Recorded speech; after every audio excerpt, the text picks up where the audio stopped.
வரும் ஜனவரியில் மருத்துவர் காலி பணியிடங்களுக்கான ஆன்லைன் தேர்வு நடத்தப்பட்டு முடிவு அறிவிக்கப்பட்ட 10 நாட்களில் அவை முழுவதுமாக நிரப்பப்படும் என அமைச்சர் மா சுப்பிரமணியன் தெரிவித்துள்ளார். திருவாரூர் மாவட்டத்தில் 2.27 கோடி மதிப்பீட்டில் கட்டப்பட்ட பல்வேறு சுகாதார நிலைய கட்டிடங்களை திறப்பு விழா நிகழ்ச்சி எண்கண் ஊராட்சியில் நடைபெற்றது.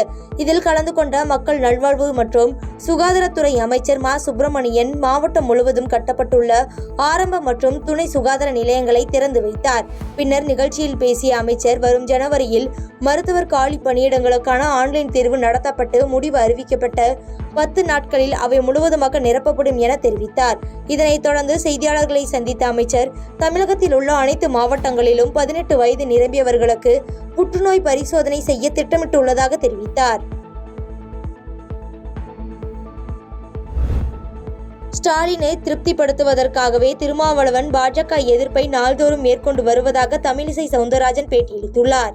தென்காசி மாவட்டம் சங்கரன்கோவிலில் நடைபெற்ற வாய்ஸ் ஆப் தமிழ்நாடு அறக்கட்டளை சார்பில் பட்டதாரி இல்லத்தரசிகளுக்கு நடைபெறும் பயிற்சி முகாமை பாஜக மூத்த தலைவர் தமிழிசை சவுந்தரராஜன் துவக்கி வைத்தார். பின்னர் செய்தியாளர்களுக்கு பேட்டியளித்த தமிழிசை, விடுதலை சிறுத்தைகள் கட்சி தலைவர் திருமாவளவன் மதுவிலக்கு மாநாடு உள்ளிட்ட நிகழ்ச்சிகளை நடத்திவிட்டு ஸ்டாலினிடம் மதுவிலக்கை பற்றி கேட்காமல் தற்போது ஸ்டாலினை திருப்திப்படுத்தும் வேளையில் இருப்பதாக தெரிவித்தார். அதாவது அவர்கள் இன்னைக்கு என்ன நிலைமையில இருக்காருன்னா, எப்படியாவது அண்ணன் ஸ்டாலின் அவர்களை திருப்திப்படுத்தணும்னு ஒரு நிலையில இருக்கிறாரு. அதனாலதான் மரியாதைக்குரிய அம்பேத்கர் அவர்கள் புத்தகத்தை வெளியிடுகிற நிகழ்ச்சியை கூட அவர் இருக்கிறார். அதனால அவர் அப்படி பார்த்தா அவர் மதுவிலக்கு மாநாடு நடத்தினது ஒரு நாடகம் என்று தெரிகிறது. மரியாதைக்குரிய அம்பேத்கர் வழியில் வந்து கொண்டிருப்பவர் என்று சொல்லும் பொழுது அது கூட்டணியில் ஒரு சின்ன சலசலப்பை ஏற்படுத்துகிறவர்கள் அதையே தவிர்க்கிறார் என்றால், இன்னைக்கு திருமாவளவன் அவர்கள் பாஜகவில் எதிராக பேச வேண்டிய கட்டாயத்தில் இருக்கிறார் என்னதான் ஸ்டாலினை குறிப்பிடப்பட வேண்டிய நிலையில் இருக்கிறார்.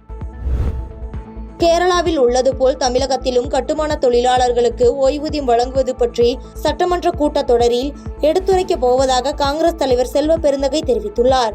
சென்னை ராயப்பேட்டையில் உள்ள தமிழ்நாடு காங்கிரஸ் தலைமை அலுவலகமான சத்தியமூர்த்தி பவனில் இலவச நலவாரிய பதிவு துவக்க விழா மற்றும் 99வது செயற்குழு கூட்டமும் நடைபெற்றது. இதனை தமிழ்நாடு காங்கிரஸ் கமிட்டி தலைவர் செல்வ பெருந்தகை தொடங்கி வைத்த பின் செய்தியாளர்களை சந்தித்தார். அப்போது பேசிய அவர், கட்டுமான தொழிலாளர்களுக்கு உள்ள உரிமைகள் அமைப்பு சாரா தொழிலாளர்களுக்கும் வழங்க கேரளாவில் உள்ளது போல் தமிழகத்திலும் ஓய்வூதியம் வழங்க வேண்டும் என்று வலியுறுத்தி பேசினார். மேலும் AR ரகுமான் குறித்த கேள்விக்கு பதிலளித்த அவர், AR ரகுமானின் தனிப்பட்ட வாழ்வு பற்றி பொதுவெளியில் ஊடகங்களில் விமர்சிப்பதை நிறுத்திக் கொள்ள வேண்டும் என்றும் தெரிவித்தார். 5000 கோடி ரூபாய்க்கு மேல் கட்டுமான தொழிலாளர் நலவாரியத்தில் இருக்கிறது. ஆனால் உடல் உழைக்கும் தொழிலாளிகளுக்கு என்ன பணம் இருக்கிறது என்று பார்த்தால் கேள்விக்குறிதான்.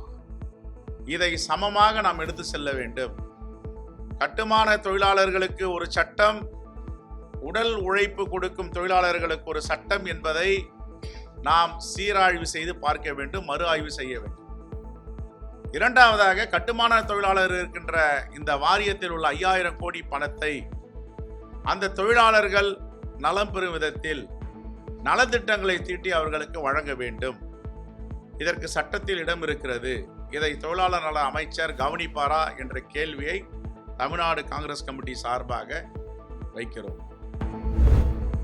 புதுச்சேரி பூமியான்பேட்டை பகுதியில் போஸ்டர் ஒட்டிய விவகாரம் தொடர்பாக காங்கிரஸ் கட்சியை சேர்ந்த சகோதரர்களை தாவேகாவினர் வீடு புகுந்து தாக்கும் CCTV காட்சிகள் வெளியாகி பரபரப்பை ஏற்படுத்தியுள்ளது. புதுச்சேரி பூமியான்பேட்டை மாரியம்மன் கோவில் தெருவைச் சேர்ந்தவர் சிவபெருமாள். இவருக்கு சிவபிரகாஷ், சூரியமூர்த்தி என 2 மகன்கள் உள்ளனர்.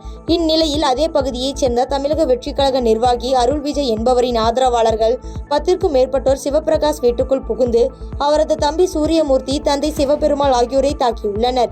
இது தொடர்பாக சிவபெருமாள் அளித்த புகாரில் சிவபிரகாஷ் தரப்பினர் தமிழக வெற்றி கழகம் ஒட்டியுள்ள போஸ்டர்கள் மீது போஸ்டர் ஒட்டியுள்ளதால் ஆத்திரமடைந்த தமிழக வெற்றி கழக நிர்வாகி அருள் விஜய் தனது ஆதரவாளர்களுடன் வீடு புகுந்து தாக்கியது தெரியவந்துள்ளது. மேலும் இது தொடர்பாக தமிழக வெற்றி கழக நிர்வாகி அருள் விஜய் உட்பட 10 பேர் மீது வழக்கு பதிவு செய்து போலீசார் விசாரணை மேற்கொண்டு வருகின்றனர்.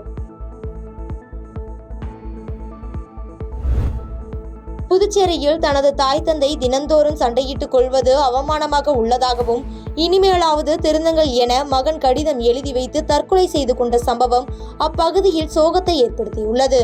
புதுச்சேரி ஜான்பால் நகரை சேர்ந்தவர் வினோத். இட்லி கடை நடத்தி வரும் இவருக்கு 4 பிள்ளைகள் உள்ளனர். இந்நிலையில் மூத்த மகன் சஞ்சய் நேற்று இரவு தூக்கிட்டுள்ளார். அப்போது அவரது தம்பி அறைக்குள் சென்று பார்த்தபோது அவரது அண்ணன் தூக்கில் தொங்குவதைக் கண்டு அலறியுள்ளார். உடனே அக்கம் பக்கத்தினர் அவரை மீட்டு மருத்துவமனைக்கு கொண்டு சென்றனர். அங்கு அவரை பரிசோதித்த மருத்துவர்கள் சஞ்சய் ஏற்கனவே இறந்துவிட்டதாக தெரிவித்துள்ளனர். இதுகுறித்து முதலையார்பேட்டை போலீசார் விசாரணை மேற்கொண்டதில் சஞ்சய் தனது பெற்றோருக்கு எழுதி வைத்திருந்த உருக்கமான கடிதம் சிக்கியது. அந்த கடிதத்தில் அவரது தந்தை வினோத் குடிப்பழக்கத்தால் அவரது அம்மாவிடம் தெருவிலேயே தினம்தோறும் சண்டை போட்டுக் கொள்வது அவமானமாக இருப்பதாகவும், இனிமேலாவது திருந்துங்கள், நீங்கள் ஒற்றுமையாக வாழ்வதை நான் பார்க்க முடியாது என உருக்கமாக எழுதியுள்ளார். பாதகம் செய்பவரை கண்டால் நாம் பயங்கொள்ளலாகாது பாப்பா. மோதி மிதித்து விடு பாப்பா, அவர் முகத்தில் உமிழ்ந்து விடு பாப்பா. அண்மை செய்திகளை உடனுக்குடன் தெரிந்து கொள்ள இணைந்திருங்கள் இயம்நாடு தொலைக்காட்சியுடன்.